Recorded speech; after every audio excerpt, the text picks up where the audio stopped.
Howdy. CollectiveShock again. Got a pretty important topic to talk about here today. It's quite prevalent in today's society and in my spare time. The issue of drugs in the United States really surprises me. I mean, well, I'll get into it in a little bit, but here's your introduction. Drugs. The Noble Experiment. The Volstead Act. Prohibition. From 1920 to 1933, in this great country of the United States of America, there was no alcohol allowed. The Volstead Act. October 28, 1919. Congress passes the Volstead Act over President Woodrow Wilson's veto. What a great decision, right? Thus, the 18th Amendment to the United States Constitution was born, barring the use, manufacturing, and selling of alcohol in the United States. Why? Well, sort of silly. Moral reasons. Morals. I believe I discussed that a while back. And I wanted to go into why it's so silly. Because it is. It's very silly. Very silly. Lots of silly. So, the temperance movement in the United States was the reason for the passing of the 18th Amendment to the United States Constitution, which was later repealed by the 22nd Amendment. But the temperance movement in the United States can be dated back to colonial times, and was most relevant in the late 1800s up to the early 1900s. There were lots of groups, most notably the Good Templars, the Anti-Saloon group, whatever they called themselves, the Anti-something, and of course the Prohibition Party, which was a political party in the United States that I don't actually think it did very well in anything that they chose to do. I actually think it still exists. I'm not sure. I'll try to give a link. To it. But yeah, the Prohibition in the United States, and why I'm discussing Prohibition is because, you know, that's basically what we're in right now, discussing on the subject of drugs. We're in a prohibition of sorts. So, Prohibition failed for many reasons. A big reason for the failure of Prohibition was because people valued liberty. And liberty, I believe, is what we need now. We need to demand liberty from our government.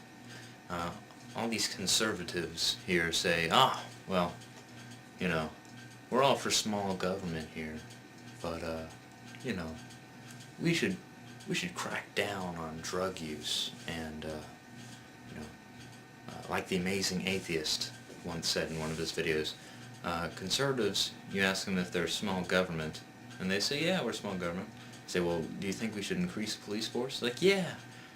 Should we increase spending for defense? Yeah. They're small government for some things and big government for the rest, essentially. So, it's really sad that, well, I'll get into that later. But anyway, back to Prohibition. Why it failed? One, people wanted liberty. Two, people wanted to get, you know, drunk a lot, really bad. They missed that euphoric feeling. So, those are the two main reasons, and a man without his alcohol is a very unhappy man, I can tell you. So, finally, Prohibition was thrown out by Franklin D. Roosevelt, who famously said on the signing of the repeal of it, I think it's time for a beer, or something along those lines. But, yeah, he repealed it, and, you know, when Prohibition was instated, we had a flourishing black market for alcohol and massive underground gangs and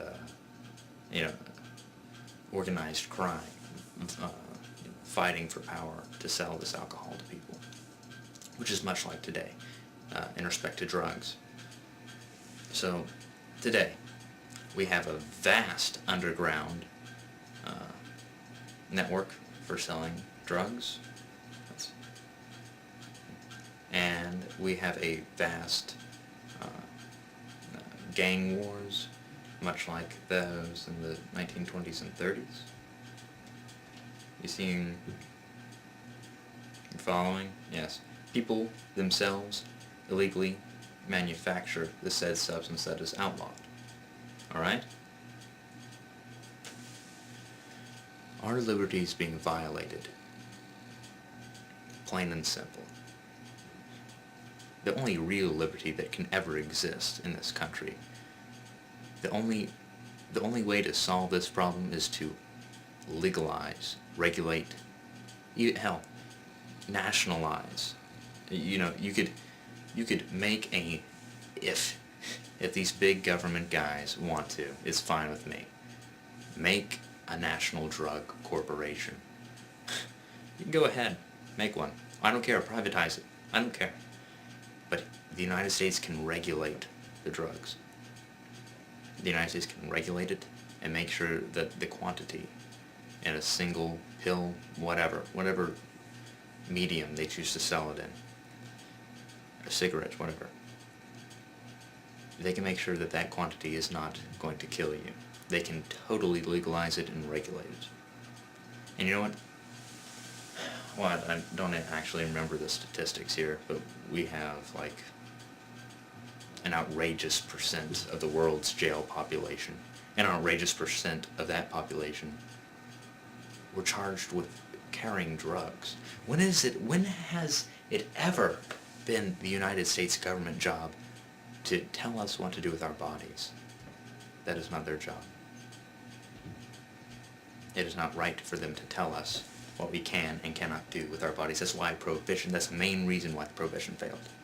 Because they were telling us what we could and could not consume with our bodies, and now they're telling us what we cannot smoke or inject into our bodies. It's ridiculous. Hopefully one day it will be turned over. So, in conclusion, what I think should be done with the current situation would be to, one, legalize the currently illegal drugs now. Two, regulate these drugs and make sure they cannot kill someone with a single dose. And three, privatize, that would be my personal opinion, what you should do. Privatize the industry. Let companies, that would create jobs. One, that would get people out of jail. One, generally good people who were found with the drugs on them, and they were sent to jail. That would get a lot of people out of jail, and that would create a hell of a bunch of jobs. If you opened up a whole new sector, that would create a lot of jobs. Especially with the recession that we're in now. That would be great. But I don't know if that's going to happen anytime soon. So regulate it, legalize it, do whatever you need to do. But get these people out of jail for petty crimes.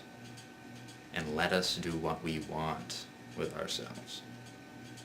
This is CollectiveShock. Signing out.